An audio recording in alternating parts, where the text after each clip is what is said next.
ফিলিস্তিনের মতনই ভাঙাচোরা রাষ্ট্র।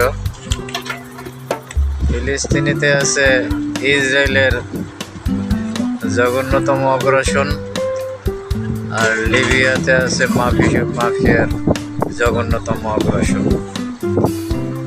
লিবিয়াতে বাঙালিরা অত্যাচারিত হয় মাফিয়ার হাতে, আর ফিলিস্তিনে ইহুদির হাতে ফিলিস্তিনি মুসলিমরা অত্যাচারিত হয়। এখানে বাংলারা কানাসার কাজ করে, মানে ময়লার কাজ করে। যারা ময়লার কাজ করে তাদের জন্য খুব সমস্যা।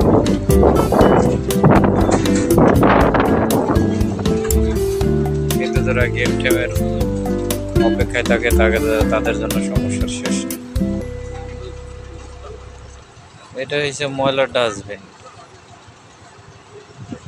এটা হাইড্রোলিক্স ময়লার ডাস্টবিন।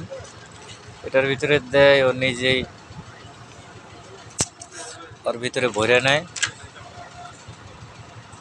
এখানে ওরা মাল ঠাল টোকায় রাখে, নানা বিজাবি বাঙ্গারি ঠাঙ্গারি লোহা লক্ষর, এগুলা বিক্রি করে বেশ কিছু টাকা আসে।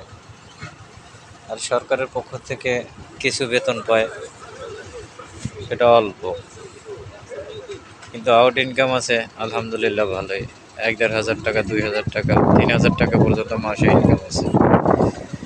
সেই হিসেবে এরা ভালো আছে, দেশে সমস্যা নেই। সবাই ভালো থাকবেন।